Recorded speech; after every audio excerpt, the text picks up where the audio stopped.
Hey guys, I just want to say I'm sorry for not putting up any videos recently. I was waiting to get a new intro and outro, and I did get one. Just took a while. Hope you guys like it. Thanks.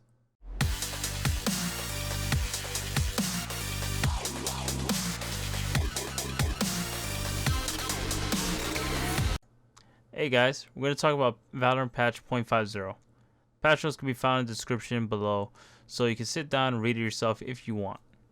Patch 0.50 is currently 1.2 gigabytes in size, so make sure you have enough space on your computer to download it all. As we get deeper into the closed beta, patches are more going to be about fixing bugs and also making the game more playable and enjoyable for everybody.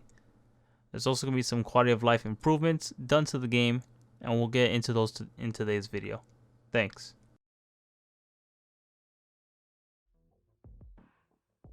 As soon as we open up the game, we're greeted with an improved UI. The social section on the right has been cleaned up a bit, making it a little bit nicer. And we also have a new play button. Pretty cool. I definitely like it. First note is you'll no longer be able to enter the walking accuracy state when you're going from full run to stop. Before, there was a delay where you would stop moving, making you take an extra step or two before you came to a full stop on your screen and also other people's screen. Now, it's just a full stop. I'm sure we've all died by someone who looked like they were still running while they were still in the transition. I know I have. They've also made adjustments to the walking accuracy. You can no longer walk and spray while maintaining full accuracy. To even this out, though, Riot Games also increased the dead zone accuracy from 25% to 30%, meaning you'll gain full accuracy slightly faster after stopping. All rifles also have had a buff to the gun recovery time. For those who don't know what gun recovery time is, it's the period of time between shots that your gun maintains its full accuracy before recoil starts to take effect, as such. Now you'll be able to single fire a bit longer before recoil kicks in and affects your aim. It's a little bit different for each gun, as we'll see here. Vando's recoil has been reduced from 15% when you're crouched or just not moving, making it easier to control its spray. Now competing with the Phantom a little bit better. The gun recovery time was reduced from 0.4 to 0.375. While the tap efficiency has been increased from 4 shots to 6 shots, making it better at tapping than it did before, as you see here.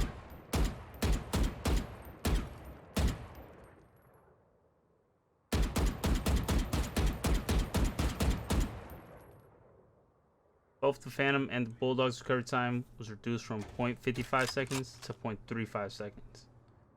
Also, the tap efficiency for the Phantom was increased from 3 to 4 shots. Bulldog is left untouched.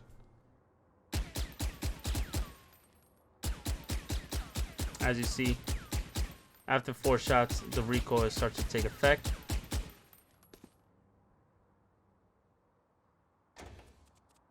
Gun recovery time for the Guardian was reduced from 0.4 seconds to 0.35, which is fair due to it being a single fire weapon. Makes it a better choice now and easier to use. The rifles weren't the only weapons that had changes done to them. The machine guns also got some buffs, making them a little bit better. The Ares is now 1600 credits, making the same price as a Spectre. So you might start seeing these a little bit more often in game. They've also adjusted the firing area for the Ares, but there's not that much info on what this really means. So I can't go more in depth about it. Sorry. Both the recoil for the Ares and Odin has been reduced though. So after the first 8 bullets, it's a little bit easier to control the spray. So you can start shooting this much more comfortably than you did before. Now that we're done with weapon and gameplay changes, let's move on to the agents. First, we're going to talk about everyone's favorite healer, Sage. The only adjustment that was done was her slow orb. They reduced the duration of the slow orb from 9 seconds to 7 seconds. so it's not lasting as long. Especially in a game where each round is a minute and 40 seconds, time is very crucial for the attacking side. Both orbs are used back to back, could delay pushes up to 18 seconds, but now it's gone down to 14 seconds total. They've also decreased the slow effect from 65% to 50%, where now it takes 3.5 seconds to cross if it's thrown in an open area, versus before it was 5 seconds. And that's all for Sage, nothing else. Cypher also got some nerfs, making him a bit less OP. Sorry I don't have any videos to show you since I haven't unlocked them yet. I've been grinding to get some of these skins. So, the Cypher cage no longer slows people down when entering or exiting. Before, if Cypher activated his cage and the enemy was forced to either wait behind it or push through and be affected by the slow due to the crippling slow effect. And if you're on one side of the cage, that means you have to go through 2 slows before you could push in. And that really affected a lot. And you could easily die from it because you also didn't see anything. But now his cage is more of a smoke instead of slow. Thanks. To be honest, I was hoping they'd either affect it so everyone got affected by the slow or no one did. Oh yeah, his spy cam also got a nerf. Can't use it every 30 seconds now. It takes 45 seconds to get it back. So you won't be seeing it almost 3 times a game, just about twice. Omen and Viper, on the other hand, received some buffs. Omen Smoke now lasts 15 seconds instead of 12 seconds, which helps out a lot and it competes with Brimstone Smokes. It also travels faster compared to before, so you can throw them a little bit farther and not have to wait eternity to use it. To even out the buff also, they increased the cooldown from 30 seconds to 35 seconds.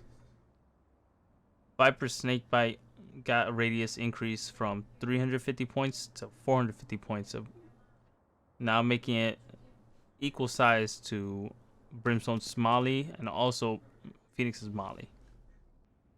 That's it for the major changes. Now let's move on to the smaller changes. You can no longer b-hop through any fire or acid on the floor and reduce the damage you take. Before, you could just jump over and the only damage you would take is whatever your foot touch. Now, you had to be above agent height or at agent height to not take any damage. The speed of damage by these abilities also haven't increased. They're still the same, so you don't have to worry that you're going to be taking extra damage. They also adjusted the price of certain agent abilities to better reflect on how often they're being used. Sage's Barrier Orb now costs 400 credits. Raze's Blast Pack now costs 200 credits each. Phoenix's Curveball costs 200 each. And Brimstone's Incendiary costs 300 credits. Jet's Updraft Boost, though, it's cheaper, so it's now 100 credits. And it makes sense because it wasn't used that much to warrant its price cost. They fixed the bug with armor where if you brought over armor from the previous round and it was slightly damaged and you accidentally bought armor and tried selling it back to get back what you originally had, you would lose it all and then be out of luck with whatever you had before. So now if you buy armor accidentally and you try to sell it back, you're gonna go back to what you originally had at the beginning of the round. So it's pretty helpful. Also, the credit cap has been reduced from 12,000 credits to 9,000. So if the enemy team has max money, you can now impact their economy much harder than you did before if you win a round or two against them. Finally, we're going to talk about map changes. All the maps have been updated to fix Cypher camera glitches. So those Cypher mains can't put cameras in most previous spots that allow them to see through walls. Especially the one on Split right in front of the B site, allowing the Cypher to see all of the garage and eventually calling an early rotate. There might be some still in the game, but most of the popular ones seem to have been fixed from what I saw. Barrier locations also have been changed throughout the map, Split. And also the crate on B site in Split is no longer completely spammable. You can shoot it still from certain angles, but you can't be across from it and shoot it and kill the person holding the spot. Hey guys, thanks for watching the video. Sorry I didn't get every little bit of detail on here that's on the patch notes, but there's a lot of stuff on here, and we're really looking at a long video. I don't want to bore you too much with all the little details, so I'm leaving inside the description for you all to read everything, but I made sure I got the important parts. Thanks for watching.